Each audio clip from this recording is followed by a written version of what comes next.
Se nos dijo que fue un accidente, un trágico y desafortunado accidente en un túnel de París. Esa es la historia oficial, la que nos contaron para que pudiéramos dormir tranquilos.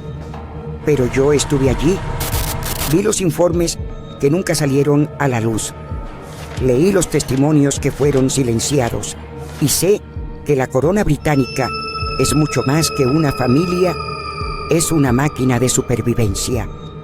Fría, calculadora, implacable y para sobrevivir está dispuesta a eliminar a quien se interponga en su camino. ¿Y si te dijera que el accidente de Diana no fue el primero? Que años antes, su primer gran amor, su confidente, también murió en un extraño accidente de motocicleta. Demasiada coincidencia. Toda esta historia de sangre y traición comenzó mucho antes. Comenzó con una simple decisión. A un príncipe no se le permitió casarse con la mujer que amaba y para ocupar su lugar, eligieron a un sacrificio. Una joven de 19 años llamada Diana Spencer. Esta no es la historia que conoces. Esta es la verdad sobre cómo la monarquía silenció para siempre a la reina de corazones. Para entender la tormenta, primero hay que conocer la calma que la precedió. Y la vida de Diana Spencer no era tan común como nos hicieron creer. Ese fue el primer engaño, la primera pieza de la narrativa que construyeron para ella. Una mujer del pueblo llegando a la corona. Era una mentira conveniente. Diana no era una plebeya. Nació en el corazón mismo de la aristocracia británica, la familia Spencer, un linaje más antiguo y en muchos sentidos más noble que el de los Windsor. Su sangre estaba conectada con la de Winston Churchill. Piensa en eso por un momento. El hombre que salvó a Inglaterra del nazismo era pariente de la futura princesa. Los Spencer no eran simples nobles.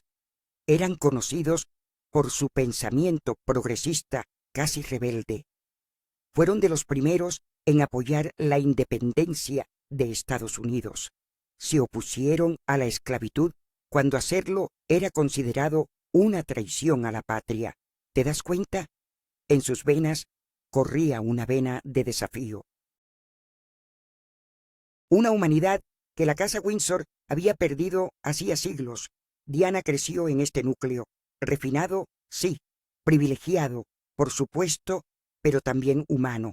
Su padre, John Spencer, el octavo conde de Spencer, era un hombre cercano a la reina. Se movían en los mismos círulos, respiraban el mismo aire enrarecido de la alta sociedad. Este fue el mundo que formó a Diana, una mujer destinada a romper todas las reglas, pero el lujo no puede comprar el calor de una madre, ni puede proteger a una niña de un corazón roto. Recuerdo haber visto fotos de ella de niña, una mirada perdida en sus ojos incluso entonces. Tenía solo 6 años cuando su mundo se fracturó. Su madre, Frances Roche, tomó una decisión impensable para la época. Abandonó a su esposo, abandonó a sus hijos, dejó un silencio ensordecedor en los pasillos de Althorp, la ancestral casa Spencer. Un vacío que Diana intentaría llenar por el resto de su vida. Esa ausencia materna se convirtió en una herida. Una herida que, años después, supuraría en forma de una profunda depresión, la primera de muchas, pero había secretos aún más oscuros en esa casa. Años más tarde, su voz temblorosa, en unas cintas secretas, lo revelaría todo. Confesó que su padre, el conde, agredía a su madre. Ella lo vio, lo escuchó. Una niña pequeña, escondida, presenciando la violencia que se escondía tras las puertas cerradas de la aristocracia. ¿Puedes imaginar el peso de ese secreto en un alma tan joven? Ese trauma la esculpió, la hizo sensible al dolor de los demás. la hizo buscar desesperadamente el amor y la protección que nunca tuvo. Pasaron casi 12 años. Diana creció, buscando consuelo en la disciplina del ballet, en el ritmo del tap. Encontró un propósito en la enseñanza, especialmente con los niños más pequeños. Llegó a trabajar en una guardería, la futura reina de Inglaterra, limpiando narices y cantando canciones de cuna. Era su forma de recuperar esa inocencia perdida, de dar el cariño que a ella le fue negado. Pero como en toda buena historia, la oscuridad siempre acecha, y en este caso, la oscuridad tenía un nombre: la casa de Windsor. Al mismo tiempo, en los fríos y calculados pasillos del Palacio de Buckingham, se estaba gestando un problema. El primogénito, el heredero, el príncipe Carlos. Para 1976, Carlos era un hombre bajo una presión inmensa, la presión de elegir a la mujer que se sentaría a su lado en el trono, una futura reina. Carlos había disfrutado de su juventud, había tenido muchas novias, muchas aventuras, se había tomado su tiempo y de hecho ya había elegido. Su corazón ya pertenecía a una mujer que la corona jamás aceptaría. Su nombre era Camilla Rosemary Shand. Debes recordar ese nombre. Es la clave de toda esta tragedia. La corona le negó a Carlos su primera opción. La razón oficial: Camilla no era adecuada. Carlos ya había tenido relaciones íntimas con ella. Y por si fuera poco, Camilla era una mujer casada. La monarquía, esa antigua institución, necesitaba algo que proyectara pureza. Necesitaban una virgen, o al menos una joven cuya reputación fuera impecable. Una página en blanco sobre la que pudieran escribir su propia historia. No te sorprendas de esta interferencia. Esto es fundamental para que lo entiendas. La corona no es una familia en el sentido que tú y yo conocemos. Es una corporación, una firma, como ellos mismos la llaman, y su único objetivo es la supervivencia. Controlan todo, absolutamente todo, cada matrimonio, cada nacimiento, cada aparición pública. Todo es una pieza en un tablero de ajedrez centenario. Y créeme, han hecho cosas mucho, mucho peores para protegerse, ya lo verás. Así que, con Camilla fuera de la ecuación, la búsqueda comenzó. Y fue justo en ese momento de desesperación real cuando los hilos del destino, o más bien de la conveniencia, se tensaron.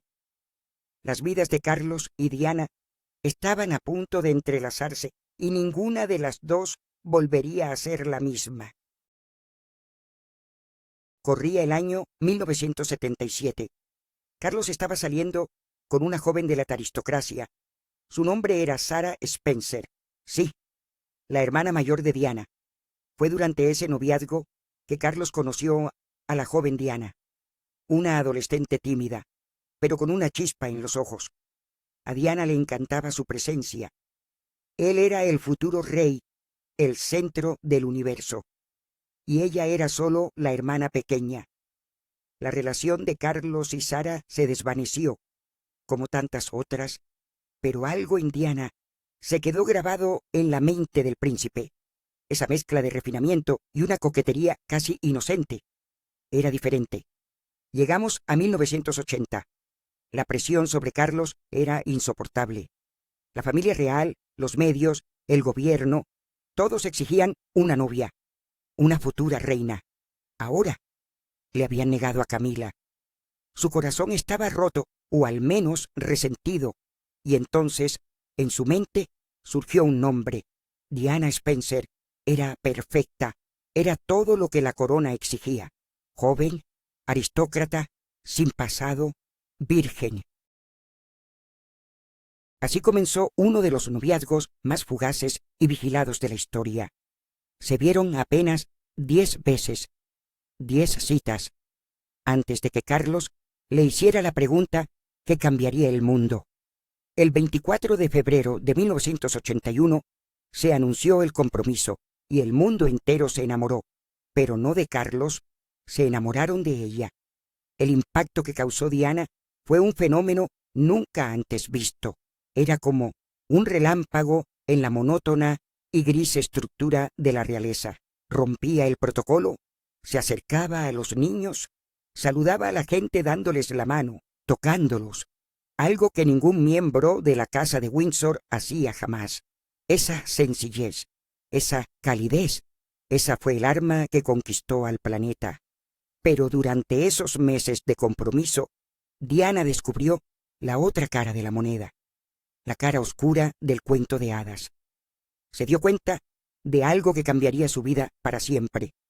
A partir de ese momento, jamás la dejarían sola. Los paparazzi eran como una jauría de lobos persiguiendo a un ciervo. Fueron palabras proféticas, porque así fue hasta el último día de su vida. Todos los medios hablaban de ella. La perseguían las 24 horas del día. Los fotógrafos incluso hurgaban en su basura, buscando cualquier fragmento, cualquier pista que les hablara más de Diana. Estaba atrapada y la boda aún no había llegado. ¿Te das cuenta de la presión a la que fue sometida una joven de 19 años? Estaba a punto de casarse con el hombre más famoso del mundo, sin apenas conocerlo, y ya era la mujer más perseguida del planeta. Ellos aún no lo sabían, pero este acoso de la prensa era solo el principio. Se convertiría en el arma que usarían en su contra años después, y de pronto la fecha llegó.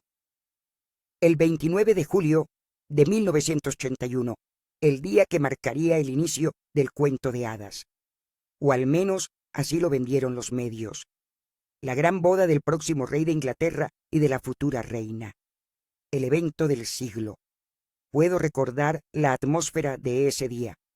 El aire de Londres vibraba con una electricidad palpable. Las calles estaban abarrotadas. Banderas por todas partes. Se calcula que 500 millones de personas en todo el mundo vieron la boda en vivo. Fue uno de los eventos televisivos más vistos de la historia. Un momento que nadie olvidaría. Pero lo que la gente veía en sus pantallas era una ilusión cuidadosamente construida. Yo conocía gente que estuvo dentro de la Catedral de San Pablo ese día, y ellos me contaron la verdad que las cámaras no captaron. Años después, la propia Diana lo confirmaría en esas cintas secretas. Las cintas que grabó con el periodista Andrew Morton, su testamento en vida. En ellas confesó que durante toda la caminata hacia el altar, el pasillo interminable, el peso del vestido oprimiéndola, el rugido de la multitud afuera, ella solo se fijó en una persona. Buscó un rostro entre los miles de invitados y lo encontró. Camila, y aquí puedes verla en las imágenes de archivo, vestida de blanco, una afrenta silenciosa, un desafío. Diana sabía que estaba allí. Y supo en ese instante que en su matrimonio no eran 2 personas, eran 3. Mi corazón se detuvo al escuchar esa parte de las cintas. En el día más público de su vida, se sentía completamente sola, enfrentando a su rival. Pero aún no es momento de hablar de eso en profundidad. Solo espera un poco. La historia de Camila es la pieza que lo explica todo. Inglaterra celebró como nunca. El mundo entero celebró. Y el gran día culminó con el beso. El legendario beso en el balcón del Palacio de Buckingham. Un beso que parecía prometer un futuro brillante, pero que en realidad sellaba un pacto trágico. Ahora sí, es momento de explicarte quién es la tercera pieza en este rompecabezas. La sombra que se cernió sobre Diana desde el primer día. Camilla, la primera elegida para ser reina, la mujer a la que le negaron esa posibilidad. Pero ser rechazada por la corona no significó que Carlos la apartara de su vida. Eso nunca sucedió. Digamos que Carlos no aceptó un no por respuesta. Siguió frecuentándola, muchas veces, incluso cuando Camila estaba casada con Andrew Parker Bowles. Incluso, y esto es lo más cruel, cuando Carlos ya estaba comprometido con Diana. Lo interesante es que Diana, para ese momento, ya lo sospechaba. Su intuición, esa misma que la guió toda su vida, le gritaba que algo estaba mal. Recuerdo una historia que me contaron cuando salían los cuatro juntos, una extraña y tensa amistad, los príncipes de Gales y el matrimonio Parker Bowles. Camila le daba consejos a Diana, le decía qué le gustaba a Carlos, qué no le gustaba, cómo debía comportarse, cómo debía vestirse. Era un juego de poder psicológico. Camila se posicionaba como la que realmente conocía al príncipe, y Diana era solo la novata, la sustituta. ¿Puedes creer la crueldad de esa situación? Por eso no dejaba de verla en el pasillo de su boda. No era solo celos, era miedo, era la confirmación de que se estaba metiendo en una trampa. Darse cuenta del problema real, de que estaba enamorada de un hombre cuyo corazón pertenecía a otra, la destrozó profundamente. Por su parte, Carlos nunca confrontó el problema. Él justificaba sus llamadas, sus encuentros, sus regalos a Camila. Argumentaba que solo era una gran amiga, su mejor amiga. Mientras tanto, a puerta cerrada, Diana estaba librando una batalla secreta y terrible. La presión de la boda, la persecución de la prensa y la certeza de que su futuro esposo no la amaba. Todo ese dolor se manifestó en una grave enfermedad. La bulimia era la única cosa que sentía que podía controlar en un mundo que la controlaba por completo. Su cuerpo se convirtió en su campo de batalla. La luna de miel debía ser un escape idílico, pero fue un infierno. A bordo del yate Real Britannia, lejos de las cámaras, la verdad salió a la luz. Peleas, gritos, lágrimas, hasta que en octubre de 1981, en su primer viaje oficial a Gales, Diana le dio a Carlos la noticia. Estaba embarazada. Un heredero estaba en camino. Quizás, solo quizás, eso podría arreglar las cosas. Pero durante el embarazo surgió otra sombra en el matrimonio. Ya no solo eran Carlos, Camila y Diana. Ahora también tenían la presión directa de la corona. La reina Isabel II y el resto de la firma estaban preocupados, estaban alarmados. Diana estaba acaparando demasiada atención. Las multitudes en las giras reales no gritaban por Carlos, gritaban por ella. Le estaba robando el protagonismo a su heredero legítimo. Y eso, en el mundo de los Windsor, es un pecado capital. El heredero es sagrado. El resto son secundarios. Pero por extraño que parezca, después del nacimiento de Guillermo, llegaron buenos tiempos, o al menos una tregua. Carlos se mostró atento con su hijo. Parecía fascinado. Por un momento, Diana tuvo esperanza, pero fue una ilusión fugaz. Conforme pasaban los meses, en las giras reales, el patrón se repetía. Australia, Canadá, donde fuera. La multitud solo quería ver a Diana. Tocar a Diana. Y los celos de Carlos, alimentados por la presión de su familia, se convirtieron en algo feo. Se transformaron poco a poco en odio. Las cosas siguieron así durante los siguientes 3 años. Una guerra fría de sonrisas forzadas en público y silencios glaciales en privado. Hasta la llegada de Harry. Diana contaría después, en esas cintas, un detalle revelador. 6 meses antes del nacimiento de su segundo hijo, Carlos se mostró atento, cariñoso, tan atento como ella nunca lo había visto. Pero era una farsa. Todo era una actuación. El 15 de septiembre de 1984, el día del nacimiento de Harry, Todo se derrumbó. A las pocas horas de que Diana diera a luz, Carlos mostró su verdadero rostro. Se mostró molesto, incómodo. Cuando la prensa le preguntó si el bebé se parecía a él, su respuesta fue fría y distante, pero lo peor estaba por llegar. Cuando la pareja abandonó el hospital y llegaron al Palacio de Kensington, a los pocos minutos de su llegada, Carlos abandonó el lugar. Dejó a su esposa, que acababa de dar a luz, y a su hijo recién nacido, y se fue con su mejor amigo a jugar un partido de polo. ¿Puedes creerlo? ¿Qué clase de padre hace algo así? Te preguntarás por qué. La razón es tan cruel como mezquina. Harry tenía todos los rasgos físicos de la familia Spencer. Era un Spencer. Y para Carlos, harto de que la atención se la llevara Diana y su familia, eso fue la última gota. Además, Diana reveló algo aún más doloroso. Carlos quería que su segundo hijo fuera una niña. Cuando vio que era un niño, su primera reacción fue de decepción. «Oh, Dios, es un niño», dijo. Y luego, un comentario sobre su pelo rojo. Ese día, Diana supo que su matrimonio no solo estaba roto, estaba muerto.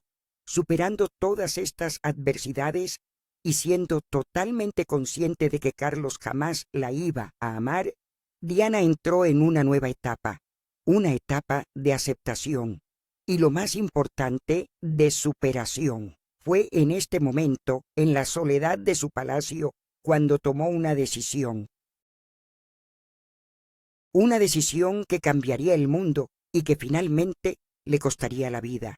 Decidió que usaría el poder que tenía, ese impacto que causaba en la sociedad.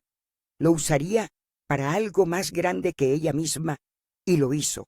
Cientos de visitas a hospitales, asilos de ancianos, orfanatos, ayudando a causas benéficas por todo el mundo. Se convirtió en la voz de los que no tenían voz. Fue una de las primeras figuras públicas en hacer una concientización real sobre el SIDA.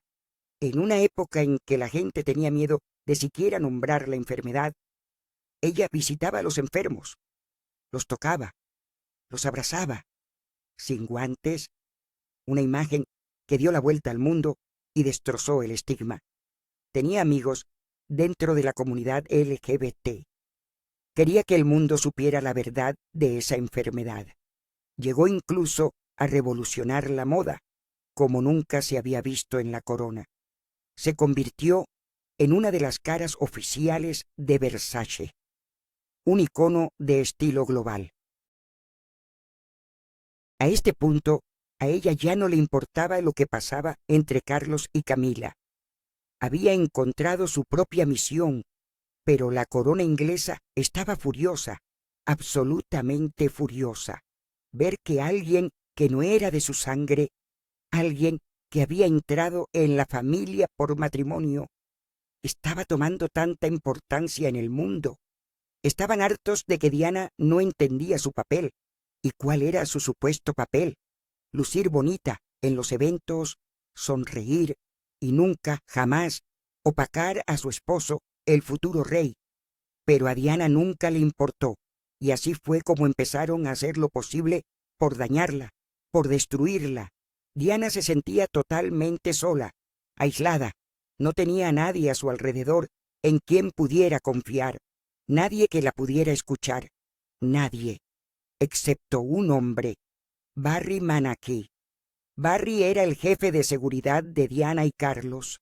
Había estado con ellos desde el noviazgo. Su trabajo era estar en todo momento con Diana, protegerla, y así lo hacía. Diana, al convivir tanto con él, al sentirse verdaderamente protegida por primera vez en años, empezó a verlo con otros ojos. Él la escuchaba, se reía de sus bromas, la trataba como a un ser humano, se dejó conquistar por Barry, convirtiéndose así en su primer amante, su primer escape de la prisión dorada, hasta que la corona se enteró. ¿Recuerdas lo que te dije al principio? Que la corona es capaz de hacer lo que sea con tal de sobrevivir. Bueno, eso hicieron. El 15 de mayo de 1987, Barry Manaki sufrió un repentino accidente de motocicleta. Murió en el acto. Un accidente. ¿Te suena familiar? Años después, se revelaría un video grabado en los 90, una sesión de terapia de Diana que fue grabada en secreto. En esa grabación, con la voz rota, Diana lo aseguraba. Estaba convencida de que el servicio secreto británico se había encargado de matar a Barry. Lo eliminaron, dijo ella. Cuando todo esto pasó, Diana se dio cuenta de la verdad. Entendió que algo se estaba tramando en su contra, que no se detendrían ante nada, que estaban planeando manchar su nombre o algo mucho peor. Fue entonces, sintiendo el frío aliento de la muerte en su nuca, cuando decidió actuar. En la primavera de 1991, contactó en secreto al periodista Andrew Morton. Necesitaba que el mundo supiera la verdad. Su verdad le reveló todos los secretos de su matrimonio, el infierno que vivía, el daño que incluso se infligió a sí misma, sus intentos de suicidio. Le pidió que escribiera un libro, pero le hizo prometer una cosa, que nunca revelara las cintas, su voz, hasta que de verdad algo malo le sucediera. Ella sabía que estaba firmando su sentencia de muerte. El 15 de julio de 1992, Andrew Morton anunció que publicaría el libro Diana, Her True Story. La noticia cayó como una bomba atómica sobre la corona. La estremeció hasta sus cimientos. Se dieron cuenta de que la información que revelaba podría destruir la imagen del futuro rey y todos los problemas que eso podría desencadenar para la supervivencia de la monarquía. Rápidamente, todos los investigadores de la reina, su red de espías, empezaron a trabajar. Necesitaban descubrir quién era la fuente, quién los había traicionado de esa manera. Pasaron los meses y toda la corona estaba segura. Tenía que ser Diana. De algún modo, ella había sido la fuente de esta información catastrófica. Públicamente, por supuesto, lo negaban. Decían estar seguros de que Diana no tenía nada que ver. Era otra mentira más para controlar la narrativa. Fue así que en octubre de 1992, la corona reunió a Carlos y a Diana. Les ofrecieron una solución. La mejor opción, dijeron, era una separación. Era una forma de controlar los daños. Los medios ya lo sospechaban. Todo el mundo hablaba de eso. Pensaron que era lo mejor para la imagen pública. Así que, oficialmente, el 9 de diciembre de 1992, se anunció la separación. Muchos pensaron que la historia terminaría ahí. Con el divorcio de Carlos y Diana, incluso el Parlamento británico lo creyó, pero no, estaban muy equivocados. Los siguientes años no fueron el final de Diana, fueron los más impactantes de su vida. Liberada de las cadenas del matrimonio real, se entregó por completo a su causa. Más organizaciones benéficas, más ayuda humanitaria. Se unió a las filas de la Cruz Roja y realizó uno de los actos sociales más importantes y valientes de su vida. Viajó a Angola, un país devastado por la guerra civil. Fue para fomentar la eliminación de las minas terrestres, esas armas cobardes que matan y mutilan a civiles inocentes, sobre todo a niños. Y no solo habló, actuó, caminó, literalmente caminó, por un campo de minas recién despejado, frente a las cámaras del mundo, para demostrar su determinación. ¿Te imaginas el coraje que se necesita para hacer eso? Ella no era solo una cara bonita, era una guerrera. Y al mismo tiempo, Diana nunca dudó de su responsabilidad más grande: formar a los sucesores del trono. Empeñó el resto de su vida en explicarles a sus hijos, William y Harry, la importancia de estar cerca de su gente, la importancia de un buen corazón, de ser humano. Los llevaba a refugios para personas sin hogar, a hospitales. Les mostraba el mundo real, más allá de los muros del palacio. Ella nunca se alejó de su papel más importante, ser madre. En esta época de libertad llegaron dos hombres a su vida, dos amores verdaderos. El primero, el doctor Hasnat Khan, un cirujano cardiólogo. Hizo todo lo posible por mantener esa relación en secreto, lejos de los ojos de la prensa y sobre todo de la corona. Luego llegó Dodi Al-Fayed. Estos dos hombres fueron a los que Diana más cariño, amor y aprecio les tuvo.